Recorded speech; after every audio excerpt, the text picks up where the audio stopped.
Nós estamos iniciando hoje a aula de número 2 do estudo do número 27, titulado A Pessoa do Cristo Encarnado, né? Na semana passada nós falamos sobre a humanidade do Senhor, né? De como Jesus, ele era 100% homem e 100% Deus também, a humanidade e a divindade do Senhor. E hoje nós vamos falar da união da divindade à humanidade, né? Então, nós vimos a divindade, nós vimos a humanidade na última aula, na aula 1, e hoje nós vamos falar como isso como é o entendimento da união da divindade mais da humanidade. Isso tem um nome, né? Se chama a doutrina hipostática, né? A união de Cristo sendo 100% homem, 100% Deus. Enfim, a gente tem muita coisa para falar. É uma doutrina muito importante que evita de crentes caírem em muitas heresias. Muitos irmãos em Cristo ainda têm essa dificuldade e é importante nós olharmos para isso. Vou pedir a Vera para orar, para nós iniciarmos a nossa aula. Vamos orar em nome de Deus. Amém. Senhor Deus e Pai, Deus Todo-Poderoso, estamos agradecidos, Pai, por estarmos, Pai, após um dia de trabalho, Pai amado, aqui na sua santa presença, Pai, para aprender mais de Ti, Pai, para ouvir, Pai, a Tua voz através do Seu Filho, Pai, do Seu servo, Pai amado. Te peço, Pai amado, que o Senhor venha tirar toda a distração da nossa mente, Pai amado, que nós possamos estar, Pai amado, cativos, Pai, a Tua voz nesta hora. Que o Senhor fale aos nossos corações, Pai. Que possamos, Pai, sair, Pai, com o nosso cálice nesta noite, transbordando do Seu conhecimento, Pai amado. Muito obrigada por tudo, Pai amado. Obrigado por esse dia, eu te agradeço em nome de Jesus.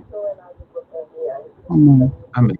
Deus. Vamos, deixa eu projetar aqui a nossa aula. Amém. Então, nós estamos tratando sobre, como eu falei, né, sobre a pessoa do Cristo encarnado, né? Estamos estudando no módulo 3, a doutrina chamada Cristologia, né? O estudo de Cristo. Obviamente, nenhuma intenção de, através de um estudo, né, conhecer o Senhor e definir quem é Cristo, né? Jesus é Deus e como Deus ele é insondável, mas esses estudos teológicos, né, a teologia sistemática, ela não serve para explicar Deus. Ela serve só para pegar aquilo que sabemos e organizar de maneira entendível, né, sistemática, sistematizar esse conhecimento para que a gente possa, como seres humanos, tentar, né, da melhor maneira possível, estruturar a nossa fé e entender um pouco sobre aquilo que nós cremos. Então, a teologia sistemática, ela não tem nenhuma intenção de explicar Deus. Deus é inexplicável, Deus é grandioso, é poderoso, é insondável. Jesus é grandioso, né? É insondável, mas a ideia é só organizar para que a gente possa entender. Então, a gente já viu um pouquinho sobre o Cristo pré-encarnado, né? Como Jesus operava na eternidade, como Deus, né? Ele existe de eternidade a eternidade, né? E como é que isso se desdobrou ao longo do tempo. E nós estamos estudando agora o Cristo, a pessoa do Cristo encarnado, né? Onde nós vimos na última aula tanto a humanidade quanto a divindade do Senhor. E nessa aula 2, a ideia é deixar para tratar somente essa união entre a divindade e a humanidade. Então, a aula 2 ela trata sobre isso, né? Como duas naturezas, plenamente divina e plenamente humana, coexistem numa única pessoa, né? Essa é a questão central da cristologia clássica, e é o que exploraremos nesta aula com profundidade bíblica e teológica. Por que a questão central? Porque, como eu falei, nós, como seres humanos, não conseguimos conceber esse mistério, é muito difícil para nós. Nós sempre pensamos assim, não existe algo que é 100% de algo, mas 100% de outro algo. Se é 100% de algo, mas 100% de outro algo, é, na verdade, 50% de um e 50% de outro, né? Então, por exemplo, se você vai fazer um suco de mamão com laranja, né? Você pode botar 30% de mamão, 70% de laranja, 50% de mamão, 50% de laranja. O que nós não conseguimos conceber é um suco de mamão com laranja, a gente tem 100% de mamão e 100% de laranja, né? Mistura os dois, vira percentual de cada um. E na cristologia clássica, né, essa é a questão central, porque é uma doutrina que mostra a divindade de Cristo, mas também a sua humanidade, e esse mistério, né, essa maravilha que foi Deus existir 100% na forma humana, mas conservando 100% da sua divindade, a característica divina nessa existência 100% humana. Então, em 1 Timóteo 2,5 fala isso, né? Por quanto há um só Deus e um só mediador entre Deus e os homens, e aí, aqui, claramente, a ênfase, né? O homem, Cristo Jesus, ou seja, o Messias, né? Cristo, já falei, Jesus Cristo não é um sobrenome, Jesus não se chamava Cristo como sobrenome, não é um título, né? Jesus Cristo é Jesus, o Messias, o escolhido, né?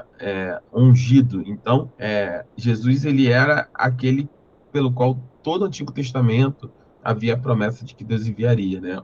O ungido, aquele que reinaria e governaria sobre todos desde a época dos profetas. Então, quando nós temos essa visão, né, qual é a recapitulação aqui? O que a gente já estudou? Na aula 1, a gente estabeleceu esses dois pilares fundamentais, né, sobre a pessoa de Cristo, né, a sua divindade e a sua humanidade. E hoje nós vamos avançar para a questão mais profunda e desafiadora. Na aula 1, nós vimos a divindade absoluta de Cristo. Ele é Deus verdadeiro e coeterno com o Pai e com o Espírito. Então, ele é a segunda pessoa da Trindade, da Triunidade, o Pai, o Filho e o Espírito Santo. Ele é Deus verdadeiro, ele existe de eternidade a eternidade, tem todas as características de Deus, mas ao mesmo tempo também ele, quando se fez homem, a sua humanidade era perfeita em todo o tempo. Ele assumiu uma natureza humana real, completa e sem pecado. Ou seja, como nós vimos na última aula, Jesus sentiu, Jesus chorou, Jesus se alegrou, Jesus teve fome, Jesus teve sono, Jesus ele era 100% humano, mas ao mesmo tempo também 100% divino. E hoje, né, nós vamos responder essas três perguntas, né?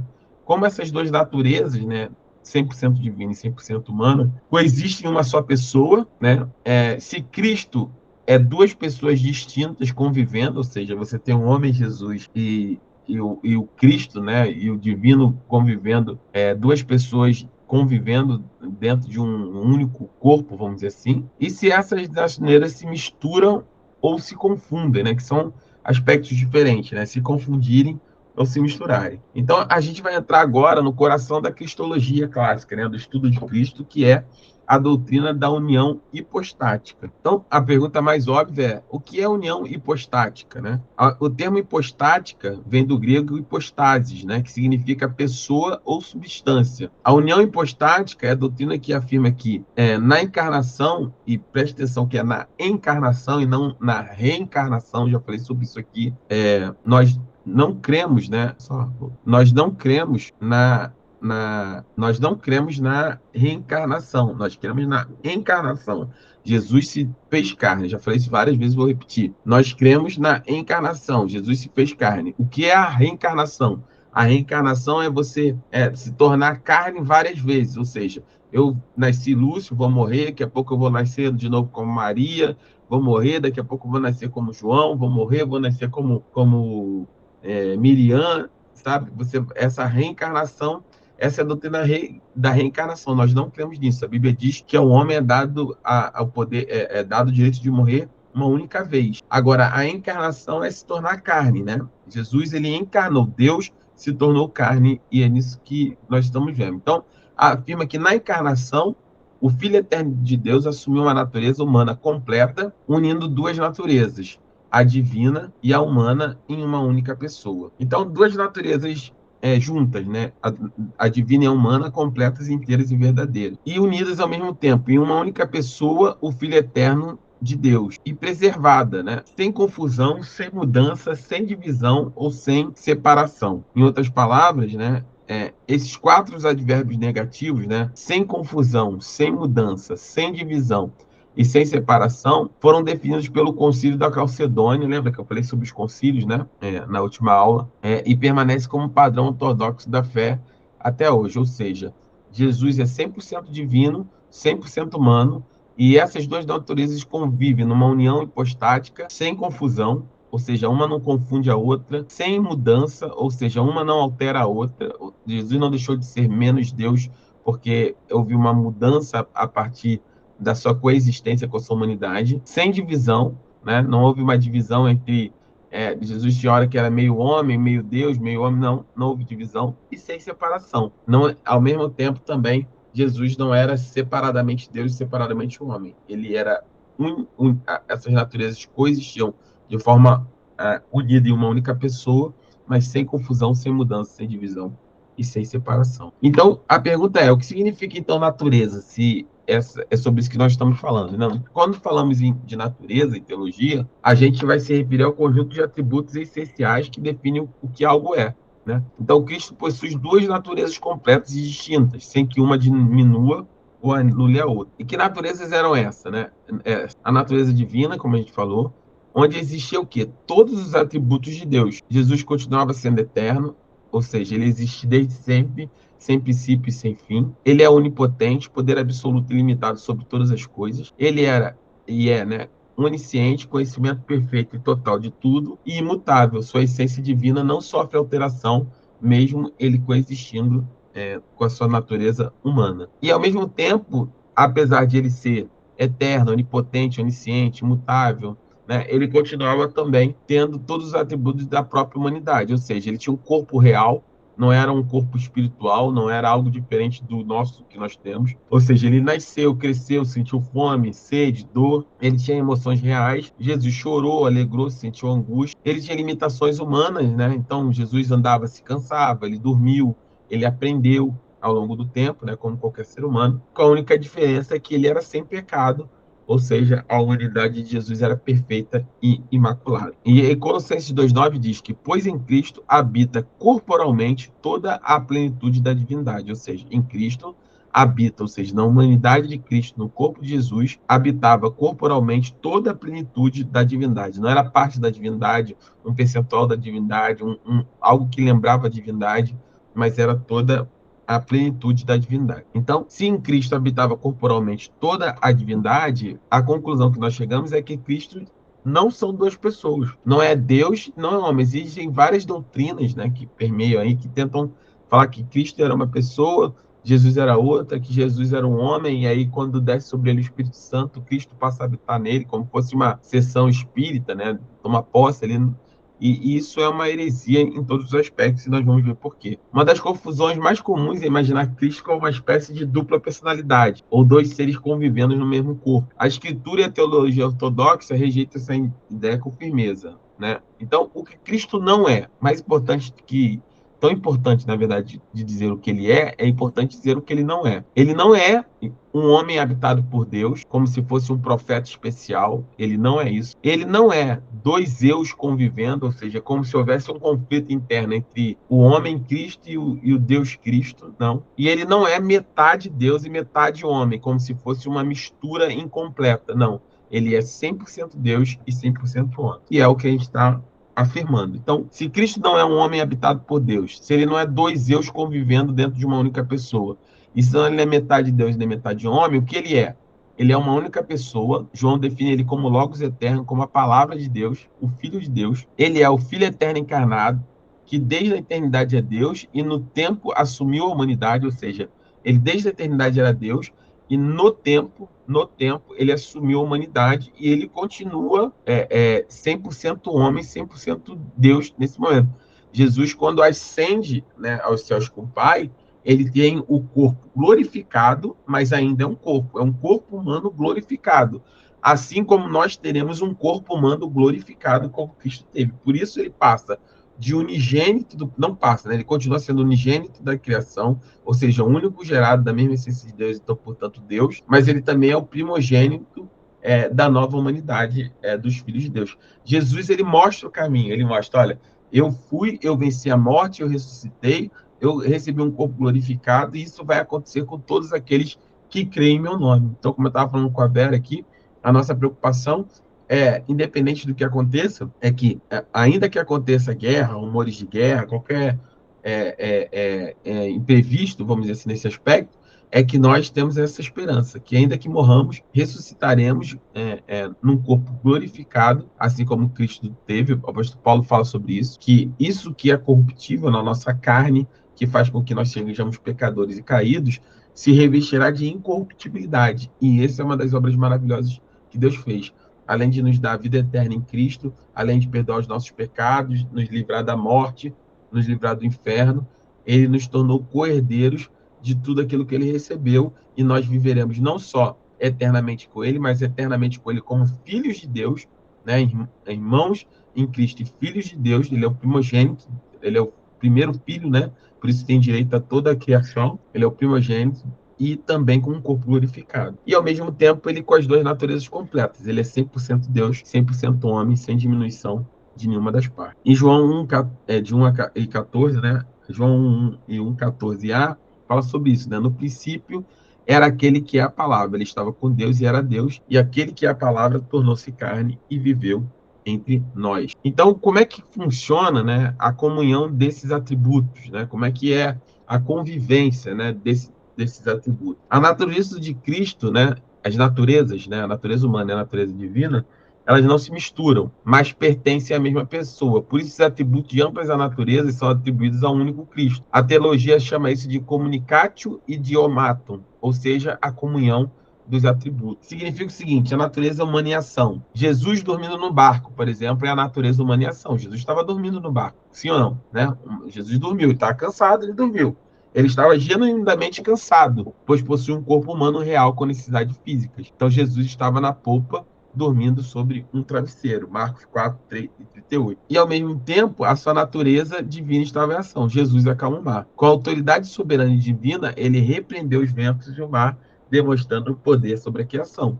Ele se levantou porque estava deitado, porque estava cansado, porque é 100% homem, se cansou, precisava dormir, mas quando se levantou, usou 100% da sua autoridade divina, soberana, e repreendeu os ventos do mar, demonstrando poder sobre a criação. E ele se levantou, repreendeu o vento, disse ao mar: aquieta-se, acalme-se, e o vento se aquietou e fez-se completa bonança. Marcos 4:39. Ou seja, aqui nós vemos um exemplo claro dessas duas naturezas naquilo que chama de communicatio idiomatum, ou seja, a comunhão desses dois atributos. Era um homem cansado dormindo, mas também era o Deus Todo-Poderoso agindo assim que se levanta, desperta do seu sono. Era o Deus Todo-Poderoso que acalma a natureza, tem poder sobre toda a criação e manda que o mar se acalme e o vento se aquiete. Tá claro até aqui isso? É um pouco técnico demais essa questão, mas é importante que vocês entendam isso. Alguém tem alguma dúvida sobre o que eu estou falando? Ou tá claro? Irmãos, estão aí? Eu estou aqui, para mim está claro, eu não tenho dúvida nenhuma. Pastor, está claro. Então vamos lá. Então, o que a gente tira disso tudo que eu falei, né? Não são dois Cristos, né? É o mesmo Cristo agindo segundo cada natureza. A pessoa é uma, as operações procedem de cada natureza conforme lhe é próprio, né? Então, a atenção teológica aqui. Quais são os erros históricos que nós rejeitamos e foram rejeitados pela igreja, né? Ao longo dos séculos, a igreja precisou enfrentar e refutar diversas heresias que distorciam a doutrina da pessoa de Cristo. Cada erro compromete o equilíbrio bíblico entre a divindade e a humanidade do Salvador. Então, por exemplo, a união hipostática de Cristo, né, o comunicatio surge não da necessidade do homem querer definir Jesus. Ele era uma união hipostática. Vamos definir Jesus, vamos definir que era o Senhor, como é que era a comunhão entre as duas naturezas, não é isso. A teologia sistemática nasce justamente porque surgiram ao longo da história da igreja ameaças, mentiras, doutrinas demoníacas que tentavam enganar os crentes, confundir os irmãos em Cristo a respeito da pessoa de Jesus. Então, como uma forma de combater essa heresia, Deus levanta homens inspirados pelo Espírito Santo, né, homens de Deus, para, através da inteligência que Deus concedeu ao homem, para sistematizar essas doutrinas, para que a gente tivesse ferramentas para combater essas heresias que tentavam desviar o povo de Deus, deturpar aquilo que era verdade sobre Cristo. Então, a primeira, por exemplo, que surgiu é o docetismo, né, que ainda existe até hoje em dia. A gente encontra várias naturezas, né, que negava a humanidade de Cristo. Afirmava que Jesus apenas parecia ter um corpo humano, mas era por espírito. Comprometia a realidade do sofrimento e a morte de Cristo. Ou seja, se Jesus era só um espírito, Jesus então não sofreu na cruz do Calvário, porque espírito não pode ser martelado com um prego.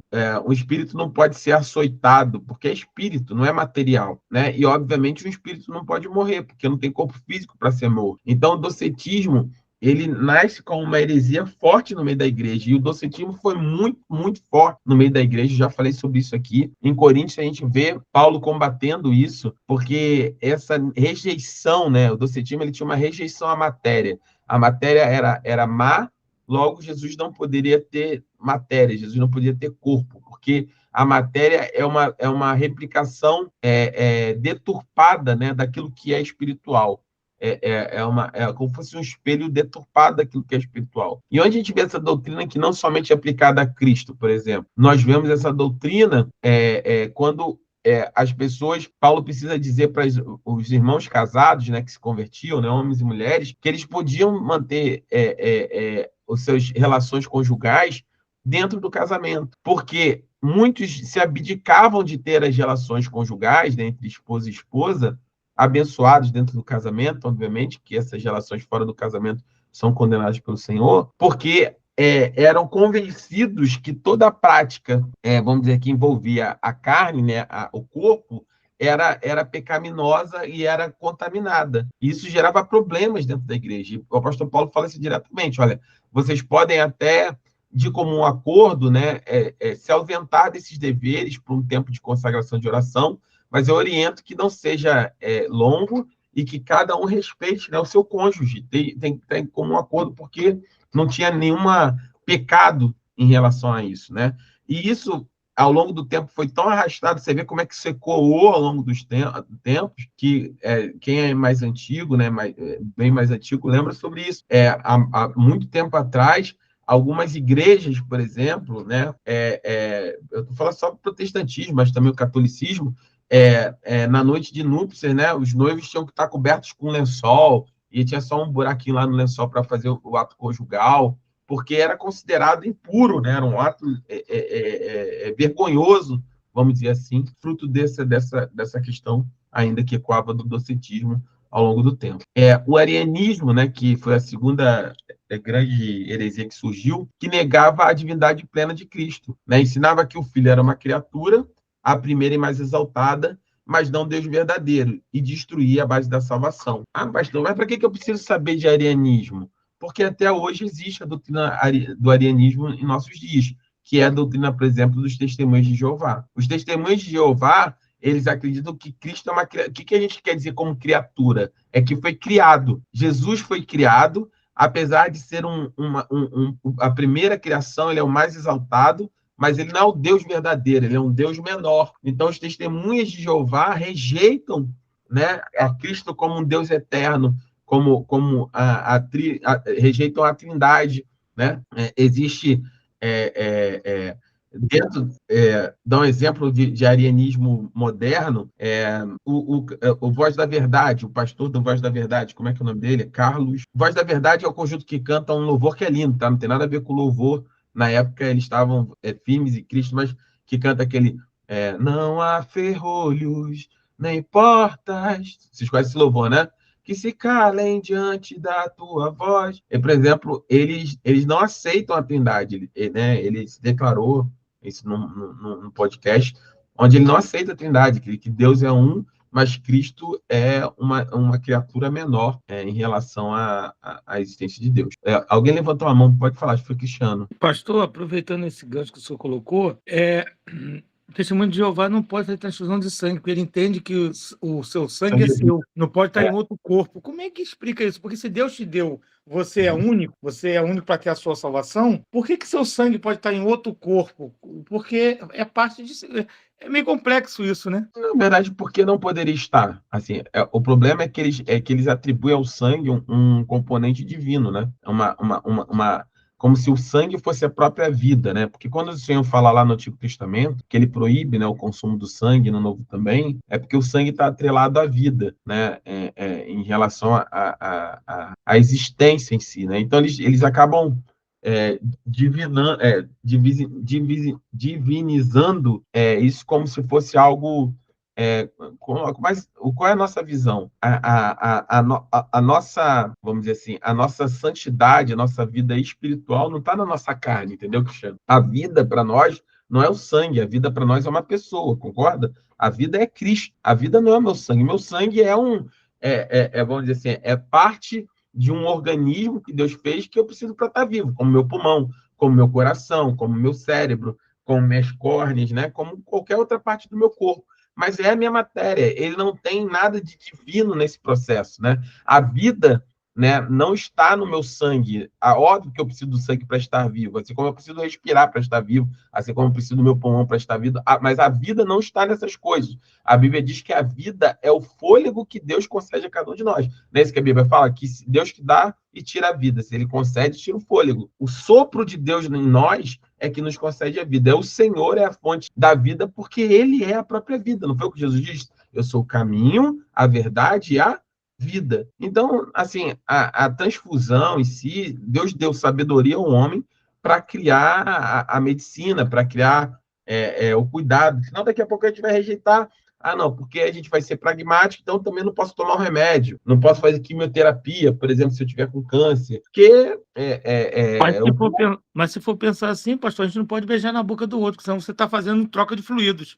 Não podia exatamente. ser também, entendeu? Também, que eles alegam isso, né? Não poderia, você não poderia engravidar sua esposa, não poderia nada, né? Então, assim, porque eles atribuem, né, fazer uma divinização desses pontos, que no final do dia a gente, como protestantes, entende que é só matéria, o nosso corpo em si, mas que em nada tem a ver com, vamos dizer assim, a parte espiritual da nossa existência, tá na nossa comunhão com Deus, na nossa intimidade com o Senhor e a nossa carne. Né? A nossa carne ela é tão importante, o que a gente tem que fazer todos os dias com ela? A gente tem que matar, não é isso? Que a gente entende que é a parte realmente que nos afasta do Senhor. Então, tanto é que a parte que se tornará incorruptível é a nossa carne. Então, assim, não faz muito sentido, né? Não faz muito, não faz nenhum sentido esse processo, porque a vida não está nessas coisas, né? A vida está no Filho de Deus, a vida é o próprio Filho de Deus, que é Cristo, tá bom? Amém, Cristiano? Não, amém, pastor. E é aquilo que o senhor sempre fala, as pessoas, para colocar nas ideias dela, mas está na Bíblia. Não é que está na Bíblia. Eles tiram de um contexto e colocam aquilo como se fosse uma verdade. Exatamente.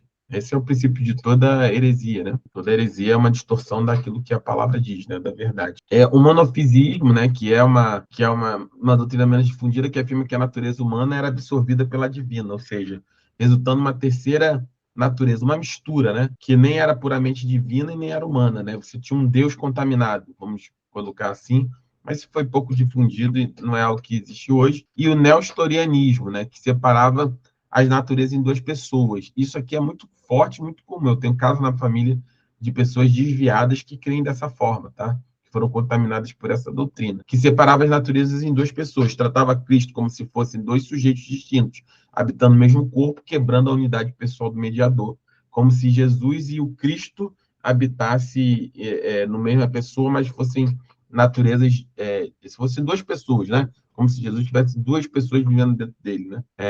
Isso é, obviamente, uma heresia, tá? Então, a ortodoxia cristã preserva as duas naturezas intactas, unidas, mas não confundidas, distintas, mas nunca separadas, né? Obviamente, Jesus tinha todos os atributos humanos, né? Como eu falando, com exceção de pecado, mas Jesus se alegrou, Jesus amava seus irmãos, amava seus amigos, Jesus cansava, Jesus comia, Jesus sentia sede, Jesus tinha todos esses aspectos humanos. Jesus, que eu quero dizer assim, Jesus viveu como eu e vocês vivemos. Jesus foi levado para ser tentado no deserto, como nós somos tentados em todos os dias. A única questão é que, diferente de nós, obviamente, Jesus não pecou, tá? E por que isso é essencial, então, toda essa tecnicidade aqui, né? Porque o que faz sentido a gente falar sobre isso tudo necessariamente?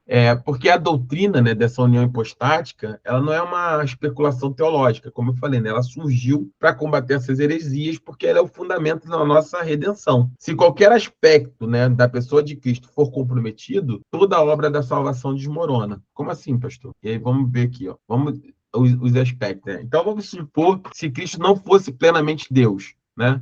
Jesus fosse um homem ungido, né? Fosse um homem, uma criatura, como os testemunhos de Jeová acreditam, uma criatura exaltada, né? Então o sacrifício não teria valor infinito, porque para cobrir os pecados de toda a humanidade, somente Deus pode oferecer expiação para um alcance eterno, ou seja, para Jesus ter a sua morte e seu sangue servir para cobrir pecados passados, presentes e futuros, para perdoar todos aqueles que confessam o seu nome e querem que seus pecados sejam perdoados e confiam em Cristo para isso, né, o valor não seria infinito, né, porque ele era um homem que morreu. E como um homem que morreu, como não era plenamente Deus, o sacrifício dele seria limitado e não ilimitado como nós sabemos que é. E aí, a outra parte. Então, se ele não era plenamente Deus, ele teria um problema de um sacrifício limitado. E se ele não fosse plenamente homem, não poderia representar a humanidade, né, diante de Deus. O mediador precisa pertencer à raça que o representa, como diz Hebreus. Por essa razão, era necessário que ele se tornasse semelhante a seus irmãos em todos os aspectos, para se tornar sumo sacerdote misericordioso e fiel. Ou seja, quando a Bíblia diz que Jesus Cristo é o único mediador entre Deus e o homem, que existe só um único mediador entre Deus e o homem, Jesus Cristo é o homem, ou o homem Jesus Cristo, por quê? O que é o mediador? Vou colocar aqui de uma maneira assim. Quando tem um sequestro, por exemplo, né, e você manda lá um negociador, alguém para mediar a rendição e a entrega do refém. Por que ele é um mediador? Porque ele está mediando, ele é um meio de comunicação entre o bandido, né, o sequestrador, aquele que está fazendo aquele ato, e, nesse caso, ele é a sociedade. Ele representa, né, ele é da mesma natureza daqueles que ele representa, que, no caso, é a sociedade, que, obviamente, a gente não quer que a pessoa seja sequestrada, que ela seja morta, a gente quer que as leis sejam cumpridas, que as pessoas sejam respeitadas, que a humanidade seja, que a vida seja preservada. Então, ele é um mediador nessa negociação entre a sociedade, que quer que não exista aquela situação, e aquela pessoa que está cometendo aquele crime ali, por exemplo, de sequestro, ou qualquer outro tipo de situação. Então, o mediador ele precisa pertencer à raça, né?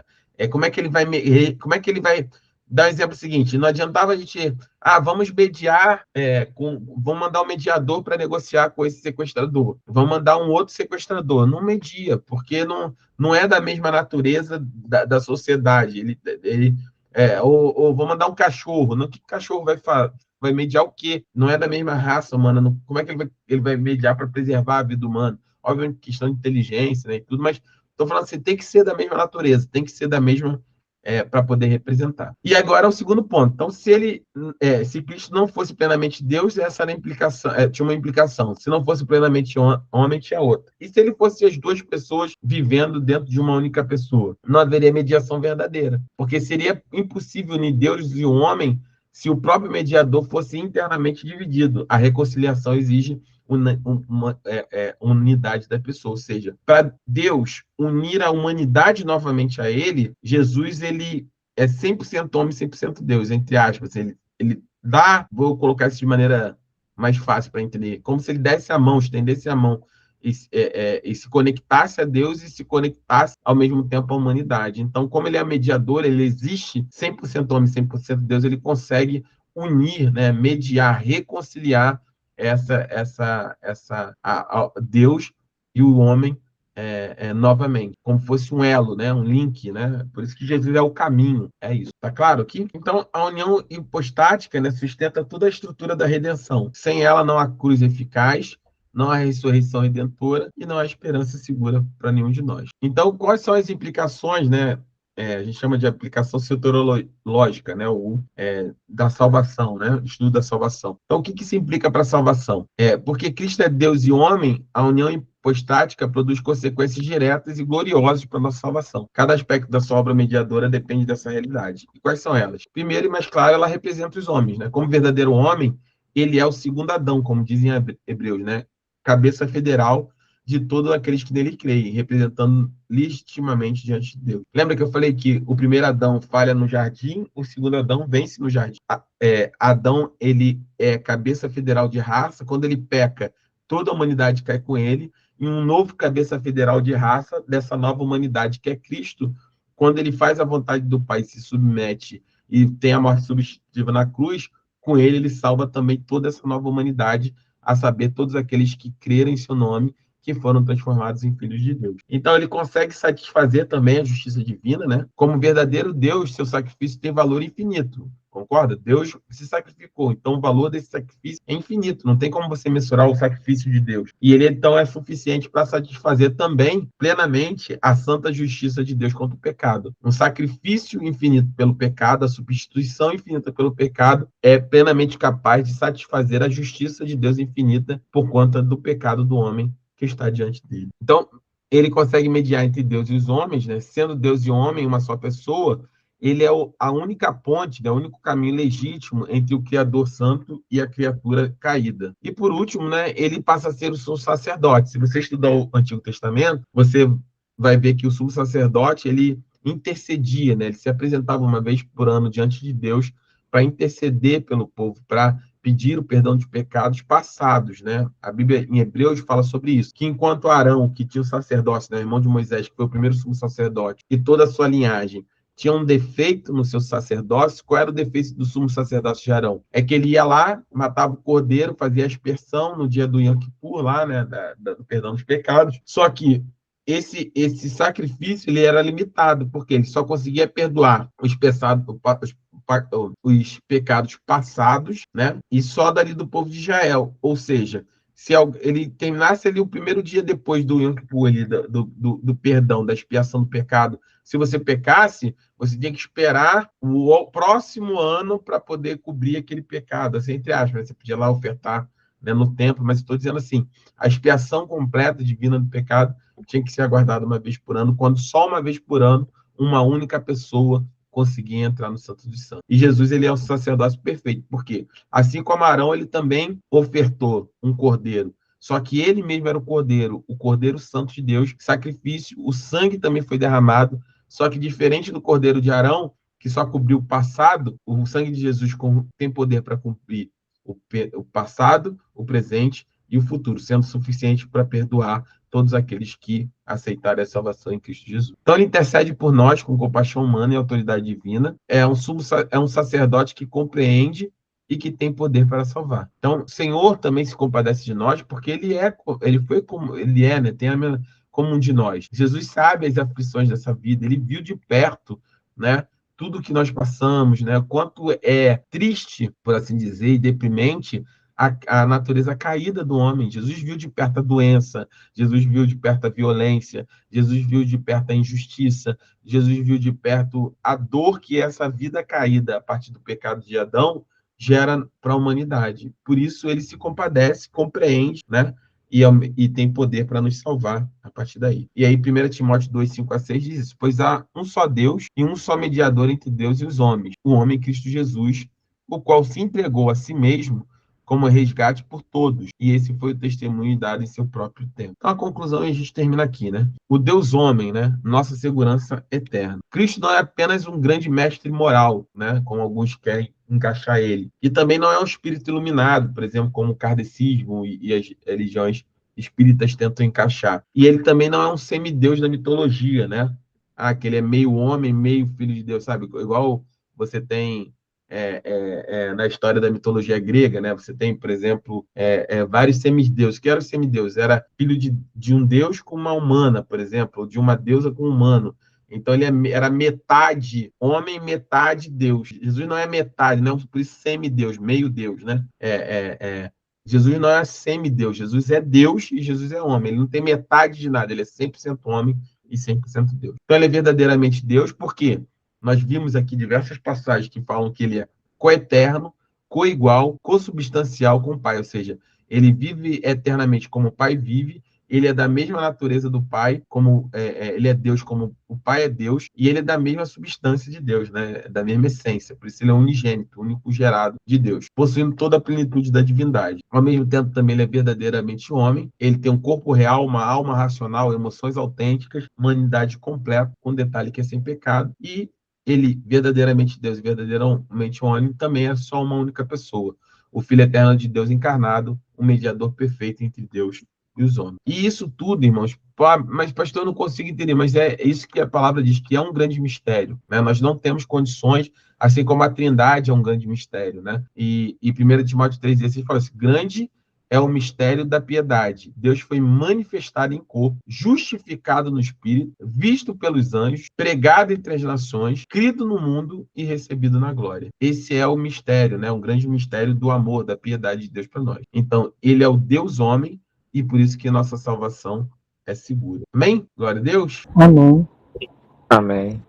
Essa aula é uma aula mais técnica, né, assim, nesse aspecto, mas é importante porque ela tira de nós qualquer dúvida a respeito da natureza de Cristo, que é fundamental, né, para nossa fé, né? crer num Deus poderoso que nos amou e que nos conhece, porque foi um de nós e caminhou entre um de nós e conhece a natureza humana, porque é 100% homem, mas ao mesmo tempo também é 100% Deus. Muitos cristãos, muitos irmãos em Cristo têm dificuldade com isso, porque não conhecerem, acaba tendo muita heresia. Como eu falei, eu tenho casos na família de pessoas que se desviaram, né, para a doutrina do dualismo, né, de Cristo como duas pessoas, né, e aí é muito difícil, né, o nestorianismo, né, você voltar depois que você é contaminado, é só o Senhor para tirar isso do seu coração. Amém? Vamos orar então para nós encerrarmos? Alguém tem alguma dúvida? Não? Amém. Amém. Vou pedir ao Marcos Vinícius. Marãozinho, ora para a gente encerrar. Em nome de Jesus, está aí? Oro sim, pastor. Amém. Vamos orar então. Senhor Deus, Senhor meu Pai, que pelo Senhor possa ter aprendido hoje ser mais sobre o Senhor, que os irmãos possam ter uma ótima noite hoje, ser um dia de bênção, que venham mais aulas, mais aprendizados. Amém. Amém. Glória a Deus. Amanhã nós temos o nosso culto busca. Quarta-feira foi uma benção o culto busca. O Senhor falou conosco poderosamente e amanhã não vai ser diferente, tá bom? Espero vocês amanhã. Jesus abençoe. Se inscrevam no curso básico de evangelismo, convide as pessoas. Temos muita obra do Senhor para fazer. O galardão nos espera. Amém? Jesus abençoe vocês. Fiquem na paz. Amém.